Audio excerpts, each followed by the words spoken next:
Hey everybody, welcome to the Ronline Report. This is a guy, because my brain is foggy, I thought we had already done a Ronline interview. Turns out, nope. We've talked for the magazine a couple times. This is 212 Pro from Hamilton, Ontario, Canada, Zane Watson. Zane, welcome. Thank you. So that means I haven't told your story on video with the interview format yet. It's quite a story. So how you doing?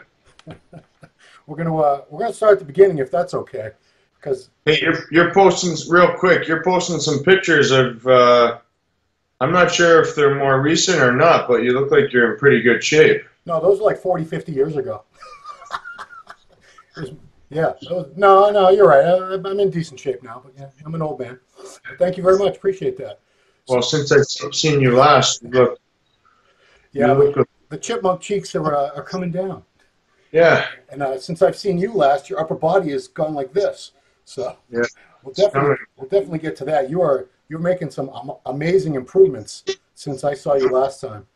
But so yeah, I want to let people know, because not everyone knows the whole story. You are a second-generation pro bodybuilder. Your parents, Mike and Michelle, were both bodybuilders, but your dad was very top guy in Canada. He won the middleweight title a couple times. He went to he competed internationally at the Universe. And 1978, he was 5th place in a class that was won by Tom Platz, who won the overall against Mike Mentzer. And, a lot of legends. Your dad was that was a great time to be a bodybuilder. I'm kind of envious. So yeah, so you know, people assume that you would have been interested in bodybuilding from a very, very young age, were you? Not really. I didn't start bodybuilding until I was about probably between 18 and 20 years old. Yeah. Pretty late. I mean, were you aware of it? It was just something you weren't interested in? Were you into other sports up until that time? Yeah, I was always playing sports, but I played hockey and just recreational sports, nothing too competitive. I got into hockey late too, and then yeah, I just, you know, I started training a little bit, and out of nowhere, my dad just we decided together, hey, let's do a show. And we basically prepped for it in 8 weeks, and that was level 1. We won it. And then we went right on to the Ontario's, which is a provincial show in Canada. That's how it goes. It went level 1, level 2. And you were competing in the open men when you were just 18 years old, taking top 3 in the heavyweights in Canada. Is that right? Yeah, I don't know if it's open. They're just weight classes. Still, no, I mean, it wasn't a teenage class. It was unlimited age, right? Yeah, definitely. Canada juniors is young, I think. Okay. I think it's under 20. I know some juniors go to like 22, but Canada juniors is a little bit younger.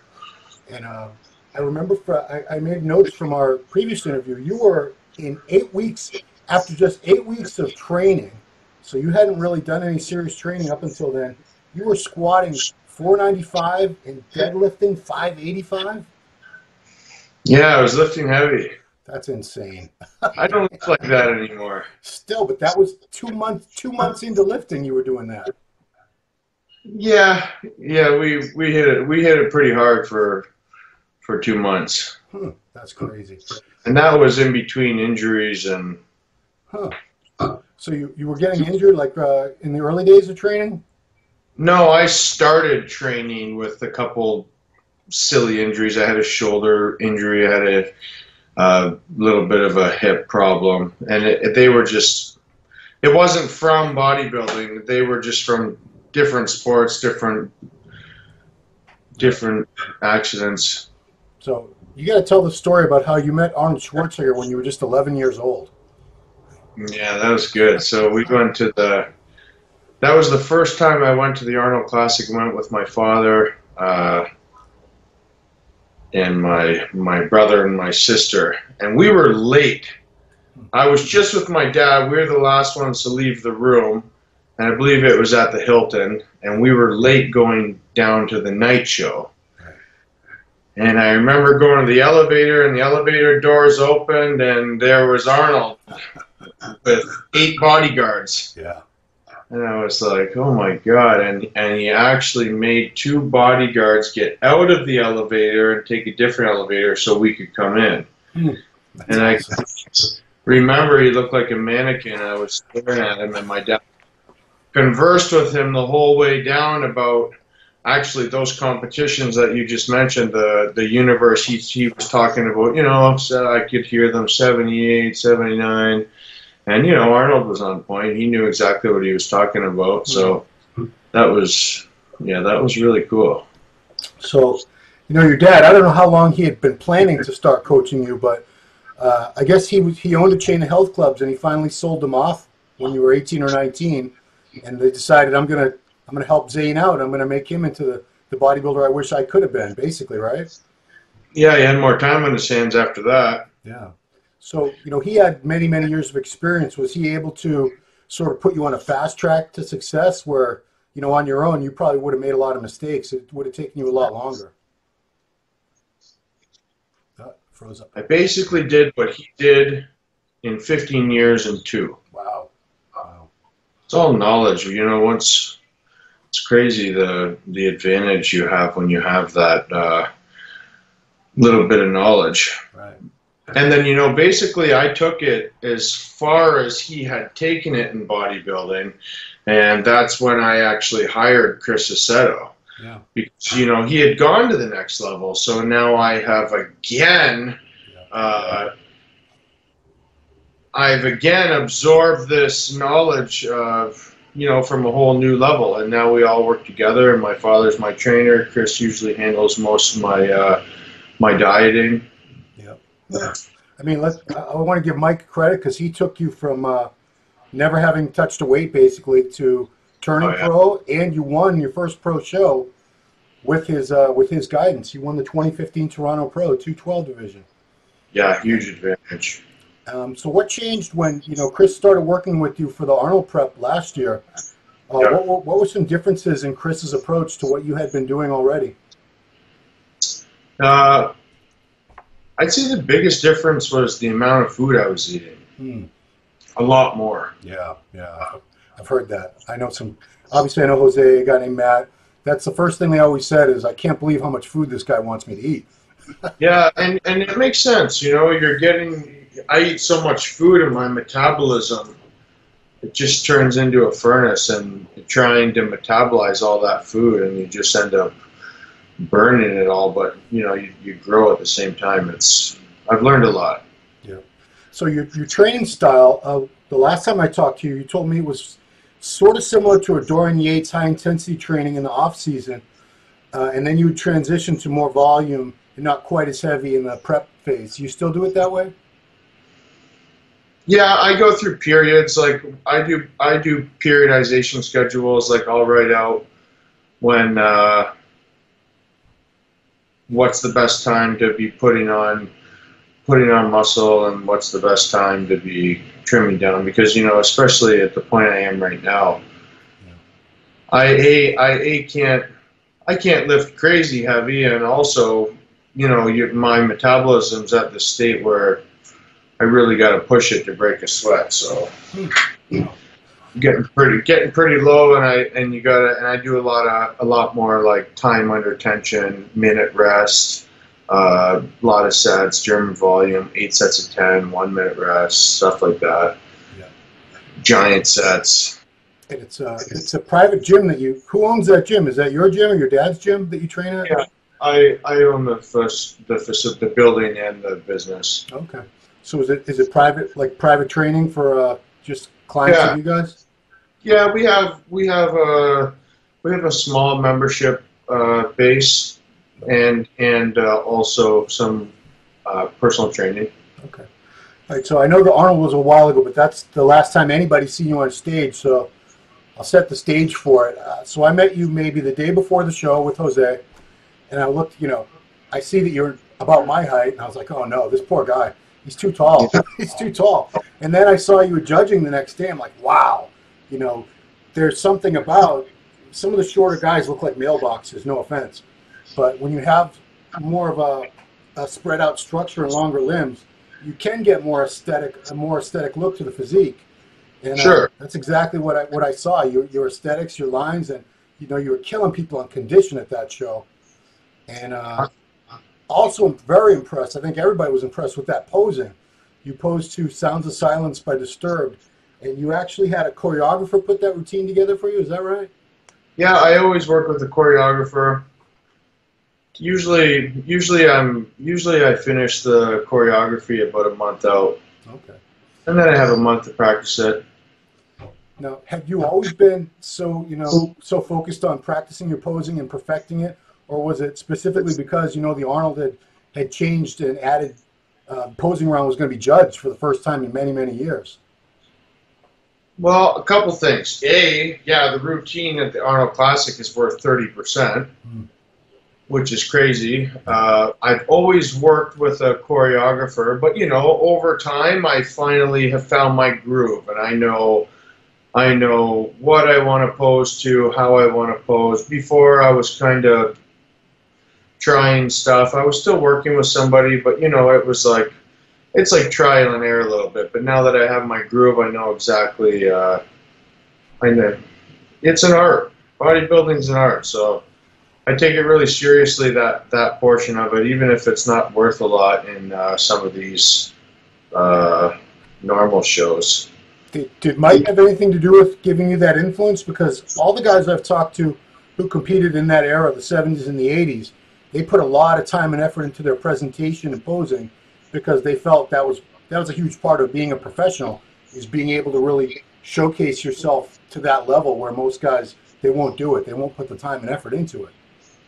Yeah, well, obviously coming from his era, he was right from day one. We've always been doing, our different classical poses, and he's got an archive of poses in his head, so we always go through those, and I try to incorporate the ones that work best for me into my routines, and I think that's why it flows so good, because you have some old, some new.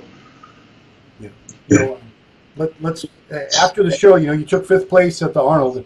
I should say Arnold himself actually only got up a couple times to take selfies with people in the background. You were one of the guys that he did that. Yeah, there it is right there. Yeah. So, I mean, right there, to have Arnold be that impressed with you must have felt good. That's a W for me. So that's not 5th place. That was 1st. Yeah, I mean, but then everyone's saying you got to do the Olympia. You got to do the Olympia. You got some momentum now. Everybody knows who you are. Everybody's gonna be looking for you. You had done the Olympia once before. Your first year as a pro, right? Or your second year? Last year, my goal was Arnold Classic. Yeah. Being such a weird time, I knew I wasn't going to win the Arnold Classic, and even to break top 5, that's awesome for me. That was basically my goal, where I said, wow, if I get into the top 5, I'll turn some heads and people, and I'll upset some people. Yeah. So that was my goal last year, Arnold Classic top 5, and then from there you start in basically January to be ready for March, or even December. So then you go from March to September. It's too long, and I basically did the Arnold Classic last year, and I took 9 months off. Totally. 9 months off training and everything. Nah, I always work out, but like in terms of an off season and supplements and everything, I took a whole 9 months, cleaned my body, rehabbed some injuries that I had in my hips and my arms, and I never had any serious injuries, but you get those nagging injuries that need some TLC, and I basically took the 9 months. Because I knew this year my goal is the Olympia. Yeah. So I'm going for it. I knew it would be a long year. Basically, I'm ready to go. So when you looked at you know your physique pretty well. When you looked at it after the Arnold last year and tried to figure out what do I need to do to make a real impact next year at the Olympia, what was going through your head? What were your goals? always I know my weaknesses. I know where I'm being beat. Last year I started to work on my arms for the Arnold Classic. They were underdeveloped. I never liked training arms. Arms and back would be my two biggest weaknesses. My legs, I've never had a problem. I've had good legs from day one. Right. So then this year, the whole year I trained arms and back twice a week, every week. Right. And I think like you said, I've made huge upper body improvements. Massive. I mean, your Instagram is. Can you give it to everybody? What's your Instagram? It's Zane Watson IFBB. Yeah, I mean, I've been following it for the past couple months, and upper body is, I want to say, if I had to estimate, 25-30% fuller and rounder, larger overall than it was last year, and that's exactly what you needed. So that's what I needed. It's not helping me on the scale, but I can get there. Yeah, that's another thing I'm curious. I know you weren't too worried about making weight in the past. You had a few pounds to play with. Now I'm thinking, looking at you, it's probably going to be a little more of a struggle to get to 212, right? Realistically, though, to be totally honest with you, the only show I can look my best at is the Olympia. And that's it. It's the only show I can stand on stage at 225, almost 230 pounds, and because of my height, be absolutely enormous. The weigh-in for the Olympia is on Wednesday, so you have Wednesday, Thursday, Friday to carb load, whereas most of these shows, including the Arnold Classic, it's you weigh in Friday night, you're on stage Saturday morning. Yeah. The big thing of putting me out in New York is you weigh in the same day you're on stage, so I basically have to be on stage at 212 pounds. Right. So, that's, like you said, you can fill out for the Olympia another, 10, 15 pounds beyond that? Do you have time to do that? Oh, yeah. Olympia's my show. I can look incredible at the Olympia. So you had there. I know you had planned on Toronto, right? That was that was your plan. So what made you realize New York was also going to be a good show for you too? A couple things. I'm in shape. Yeah. I'm ready to go. And on top of that, like I said, my goal is the Olympia. Yeah. So if I do the Toronto, I can't expect to win. I don't know who's going to do it. Who knows who shows up? Hey, I got a pretty damn good chance, I think. I'm going to look pretty hard to beat. Right. So, but let's say I do Toronto and I don't win it. I'm going to really kick myself in the ass for not getting points at New York, because you get a lot more points in New York. All right. Okay. So that's basically the thing. I'm going to win.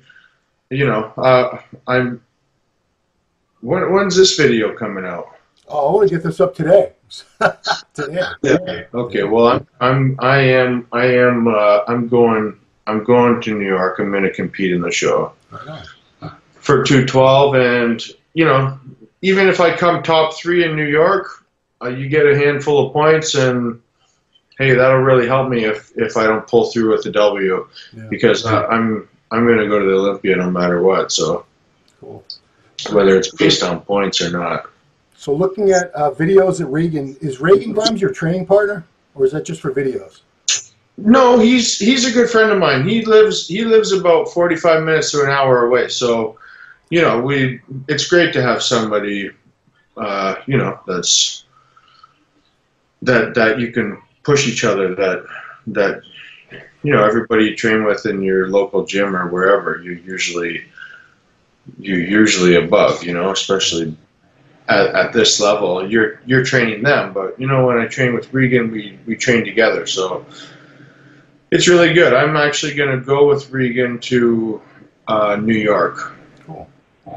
And we're gonna help each other out, keep an eye on each other. Do you always train at your little private gym, or do you also go to a bigger commercial place sometimes? Right now, I train here. Okay. I'm just eat, sleep, train, repeat. Eat, sleep, train, repeat. You know, so Yeah. unless I'm going out to London or you know, somewhere to train with a couple of the guys I've been training with, Antoine. I've been training with Antoine. I've been training with Regan. I've been training with a few other pros, Canadian pros, and we're really giving each other a good kick. So it's motivating. But other than that, in the when I'm not training so seriously for a show, yeah, usually once a week I'll go to a commercial gym and just do exercises like that. I don't have like inner outer hip rotations, some back machines that I don't have. Yeah. I basically can just do the meat potatoes at my gym. I get pretty creative, but you know, there's only so much you can do. Another thing I was impressed with at the Arnold was your support system, because they were right behind me. They were all together. There was about 50 people that had come down. You told me chartered a bus all the way from Ontario, 7 or 8 hour drive down to Ohio to watch you compete and cheer for you. And Watson. You know, they were great. That's my family. That's a big family. So they're the best. That's why I do this. I do this because that is the only time I can get everybody together, and it's for me. It's for us. It's beautiful. I can only imagine what the Toronto Super Show is going to be like. I mean, what kind of? I have sold personally over 80 tickets. I believe it, because I mean, wow. I mean, last year I was there when Bumstead must have had 80 or 100 people there, because my ears were almost bleeding from the Bumstead supporters. So this year it's going to be the Reagan supporters and the Watson supporters going ballistic in that place. Yeah. That's cool. It's going to be different going to New York because I've kind of gone silent on it, and you're actually the first person I've released that to. So appreciate it. You know, I'm just going to go. I'm going under the radar, and I don't need a big crowd with me. I think I'm gonna. Nah, you'll be good. I mean, I think I'll impress some people out there. No, I mean, you know, I'm brutally honest with people, and if I didn't think you had a good, I don't even know who's doing the 212. I have no idea, but I mean, if anybody's beating you, they're gonna have to be pretty damn great. Let's put it that way. You know. Yeah, I have no idea who's doing it either. And why would you want to know? It doesn't affect you, right? I'm only going to look as good as I can look, so. Yeah. So I'm curious. You're going to qualify, hopefully, either with the win or points or whatever at these two shows. So then you have 3.5, almost 4 months to go. How do you structure the rest of the year? Because you're in shape now.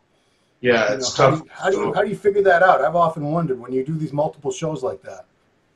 Basically, I'll have about two or 3 weeks where I can, you know, you can't slide too much because what takes you 4 months to achieve, you can lose in 3 weeks. Oh yeah. No problem. Yeah. I stay in pretty good shape though. So, you know, if I don't get too carried away, I'll definitely take a little break from training, give my body a rest for a couple weeks, and then we'll go into a little bit of a building phase, I'm sure, where I'm strong again. Yeah.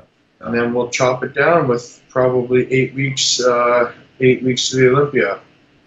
So the fact that you built in that whole recovery phase last year to let your body sort of regenerate, recharge, and everything, that was very calculated. I'm guessing, so that you could. You already had this year pretty much all plotted out. It seems totally. Right? Yeah. I knew it was going to be a long year. I knew basically I would be in a competition mode from January to September. Yeah. Yeah. Cool. So Toronto is probably going to be the more exciting show for you, I'm thinking, because just it's. Yeah. I mean, how far away? How far do you live from that place? I'm curious. Not far. Half an hour, 40 minutes. Perfect. Because I mean, when I was there that was the first year I've ever been. First time I've ever been to Toronto was last year, and wow, it's quite a cool situation. The way he's got the expo, the stage, the hotel. It's all right there, and there's also Ron had a good show. Ron Haché is a great promoter. I saw you at the expo last year. You came by my Smart Fit Nutrition booth. Yeah, talk about that. How's that company? Tell us about the company and how that's going. Good. Smart Fit Nutrition, we basically commercialized the meal prep industries. We have frozen meals based on macronutrients that are in grocery stores, nutraceutical stores, and they're frozen. So, you just, if you're stuck one day, you don't have a meal, you go pick it out of your freezer, or you go pick it up at a store, and you can heat it in the microwave and heat it and eat it. Yeah, and you must take advantage of those meals yourself quite a bit, I'm thinking. Yeah, I eat them. You get stuck. I prep all my meals, and I like all my food fresh, but you have those days you're stuck. You're too busy, and you didn't cook, and it's like, shit. Well, I need a meal. What am I going to do? Am I going to drive? The reason why I made this company is for that exactly. Is because you leave the house, you don't have a meal, and then what are you stuck doing? You're stuck driving around for an hour, and you can't eat anything healthy. So I just figured if you have this, you grab it out of the freezer, and you can find your microwave somewhere. So are you and Regan driving from Toronto to New York with a bunch of these meals packed up with you? Pardon? I said, are you going to bring a bunch of these meals with you to New York? That'd be my move. Oh, out to New York. No, I have a kitchen in New York. I'll be cooking all the food. All right, cool. Yeah. So we know overall you're bigger, but specifically, what do you really see improved on you since March of last year at the Arnold? Arms, back, definitely. Yeah. I hit them twice a week, every week. What about like deep tissue and stuff? Have you looked into that too for arms in the back? Deep tissue, like massage? Yeah, because like Bumstead's been talking about, his arms are what he really needs the most, and he's been having Graston work where they go in and dig at him with the tools. Tissue. Yeah. I have a couple different therapists I see every week. Cool. So you made all these improvements. Between now and the Olympia, what else are you going to still work on the same areas, mainly arms and back? What do you think? Yeah, I'm going to hammer it, man. Yeah. And of course, everyone always wants to ask the 212 guys this, especially when you're only like 29, 30 at the most. What are you? Yeah, 29. So, you're still in that growth phase of your bodybuilding career where you could be growing, putting on muscle for another couple of years easily. Yeah. So everyone's going to ask you this. What about open? You think you're going to outgrow the 212 class? No, never. Really? Never? No, I'm not interested. Really? Okay. Not really. Why? If I go I'll do an open show. I'll probably do one this year. I'll do one in this period after the Toronto show. Okay. Just for fun. Yeah. And it will just be to step on stage at whatever weight I can step on stage. It'll be a different process. But I'm competitive. Yeah. I see myself, within the next couple of years being, at the top of the division of the 212, and if I'm making the Olympia, then I can be on stage at 225. It's no problem. Where in an open show, it's the same. I'm only still going to be 225 pounds. Right. You still have to look tight. I mean, do you find it funny that people always try to talk everyone out of whatever division they're in? Like, yeah, always. Bumstead, they're always saying, "Oh, Bumstead should be an open bodybuilder. Flex Lewis should be in the open." But, Bumstead's almost winning the Olympia right now, and he's 22 years old. Flex Lewis has won the Olympia 5 years in a row. He's the king of the friggin' 212 division. Why would he possibly go in the open and, be fifth or sixth place at the Olympia instead of being a world champ? Unless it's like Jose Raymond, where, like I said, you're just ready. Why not do an open show? Sure, look, he came second, he put, 10 grand in his pocket. Thank you. Yeah. It wasn't any stress for him, it was like a nice, easy show, probably eating donuts. Yeah. So I saw a picture of you, your dad, and your son. How old? Your son looks like he's getting big. Is he about 3 or 4 or 5 years old now? Yeah, he's 4. Wow. Yeah, he's big. You're pretty much a perfect clone of Mike Watson. It's eerie when you see you guys next to each other. Is your son almost a clone of you too? My son's big. Yeah. He is big. I'm not a very big person. I'm muscular, but I'm I'm not genetically a big person. My dad's not a big person. Little ankles, little wrists. Yeah. You know, I'm not big by any means. My son, he's got big hands, big feet, big bones, and that's more from his mother's side. They're Romanian, and he looks like me. Like our genetic, you know, like facial factors are strong, but I mean, like his physical structure is definitely on her side. He's big. It's strange how that works, isn't it? Yeah, he's a 60-pound 4-year-old. Wow, it's a big kid. Yeah, because I don't know if you ever seen Jose up close, but his, you know, he's a little under 5'4", but his hands are like they're like catcher's mitts. Yeah. His wrists are like this big around. His, you know, Yeah, he's thick. I know. like a little bear. We get along well with Jose. Yeah. But, you know, for bodybuilding purposes, you want small joints. You want little wrists. You want little knees, little tiny waist. Sure you do. Yeah. So, yeah, I think you're doing the right things. Yeah. So this will be your first time competing back in Toronto since you won the show 3 years ago, right? No. No. You didn't. No, I did. You took second. I did the year after, and Alex Cambrero placed first. I came second to him, and that was it. I took the whole year off. That's right. You got pretty upset that you couldn't win the Toronto. No, he looked good. No, he did absolutely, but I just figured, hey, if I'm being beat here, I'm not going to struggle to do the Olympia and try to place like top 15. Who cares? I don't want to come top 15. Yeah. I know what I need to improve. He beat me in my back. Yeah. Everywhere else could have been, you know, I had him in certain areas, legs and a couple other areas, but his back is beautiful. He's got a little tiny waist. That show could have gone either way, so I wasn't angry about that at all. He looked good. And off. You know, why do you think so many guys have a hard time? You seem to be quite objective. You can look at your physique and know exactly this isn't good enough, that's not good enough, this is really good. A lot of guys just can't do that. They need someone else to do it for them because they can't look in the mirror and see what's really there. Have you always been able to really look at yourself and see what's in the mirror? Yeah, man, there's no secret. I know how I have to look to win. I know who I'm beating and who I'm not beating. You know, I know if I look my best, how I look now, I know exactly where I'm going to place. Yeah. And everybody always says, politics this, politics that. And you know what?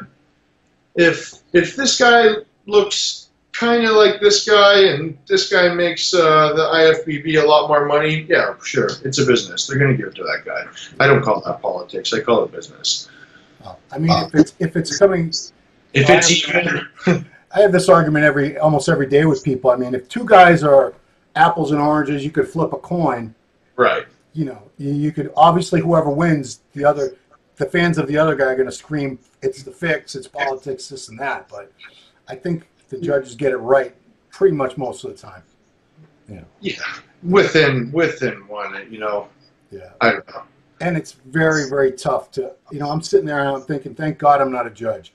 Because so many looks. Like for the Arnold last year where you were fifth, every guy in the top 5 had a completely different look from everybody else. Totally. Totally different.